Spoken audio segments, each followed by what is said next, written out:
friend, I am Umar Shankar Malvya and today I will teach you next condition, past perfect continuous. दोस्तों, जब भी आप past में कोई काम कर रहे थे एक समय अवधि से, चाहे वो सुबह से काम कर रहे थे या 2 घंटे से काम कर रहे थे, 3 साल से काम कर रहे थे या 1996 से काम कर रहे थे, सो दोस्तों यह समय अवधि के साथ एक काम चल रहा था, तो इसे कहते हैं past perfect continuous tense.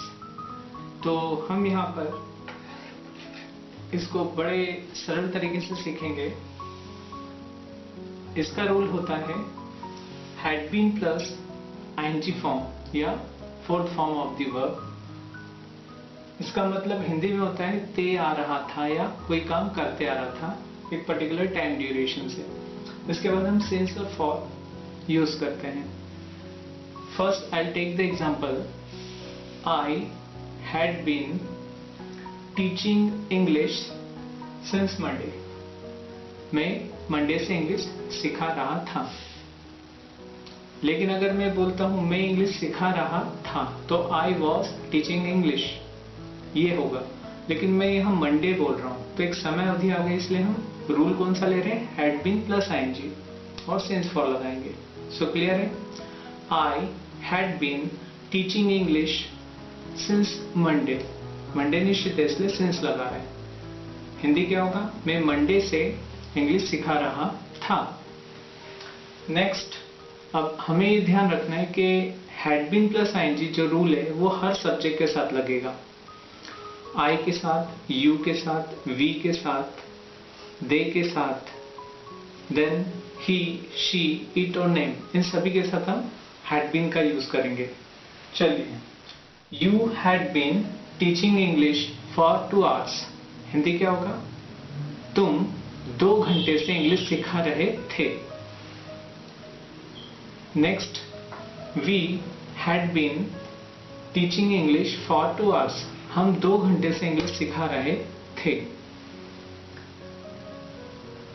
They had been teaching English for 2 hours। वो 2 घंटे से इंग्लिश सिखा रहे थे।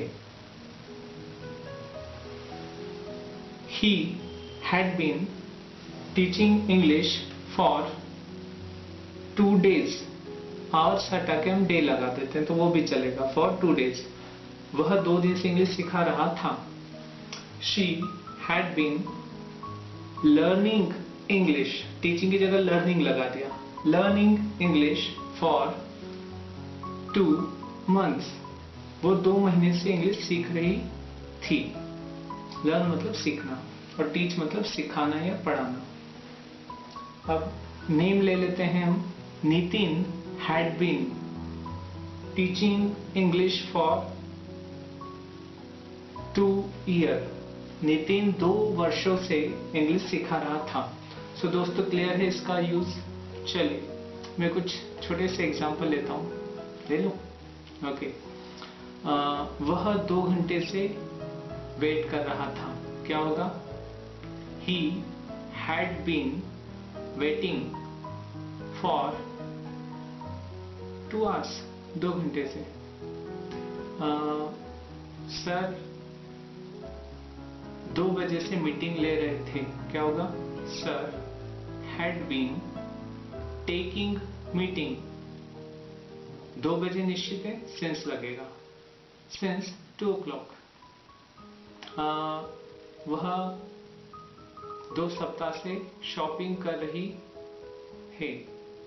महिलाएं करती रहती हैं शादी की शॉपिंग, 1 महीने 2 महीने तक होती है, बट हम यहाँ पे 2 सप्ताह ले रहे हैं तो क्या होगा, she had been shopping for 2 weeks। तो दोस्तों क्लियर है। अब इसी रूल का उपयोग करके आप कम से कम 10 से 15 सेंटेंस बनाएं। Hope you will do and try to write it and then speak. अब डेली रूटीन में हम क्या क्या सेंटेंस बनाते हैं वो आपको ध्यान देकर लिखना है। Okay, so best of luck. I'll come again with a new concept. Bye.